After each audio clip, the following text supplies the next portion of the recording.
ICC test চ্যাম্পিয়নশিপের ম্যাচে অস্ট্রেলিয়াকে পরাজিত করে বেশ ফুরফুরে মেজাজে আছে বাংলাদেশ ক্রিকেট দল।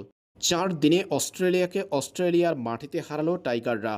টেস্ট চ্যাম্পিয়নশিপের ম্যাচে অজিদের বিপক্ষে বাংলাদেশের চমৎকার এই জয় টেস্ট চ্যাম্পিয়নশিপের পয়েন্ট টেবিলে টাইগারদের উইনিং পার্সেন্টেজ নিয়ে গেছে ধরাছোঁয়ার বাহিরে।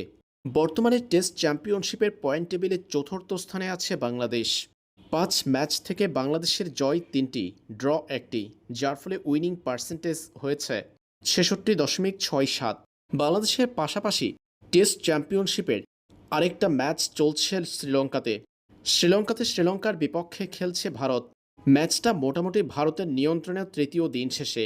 এই ম্যাচে যদি ভারত শ্রীলঙ্কাকে হারিয়ে দেয়, সেই ক্ষেত্রে ভারতের উইনিং পার্সেন্টেজ কি বাংলাদেশকে ছাড়িয়ে যাবে, কিংবা বাংলাদেশের পিছন থেকে ভারত কি বাংলাদেশকে টপকে পয়েন্ট টেবিলে চতুর্থ স্থানে উঠে আসতে পারবে? সেই প্রশ্নের উত্তর মেলানো যাক।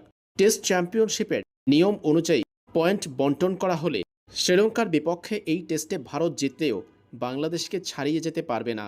বর্তমানে পয়েন্ট টেবিলে বাংলাদেশের নিচে আছে ভারত পঞ্চম স্থানে। ভারতের উইনিং পার্সেন্টেজ ৪৮.১৫।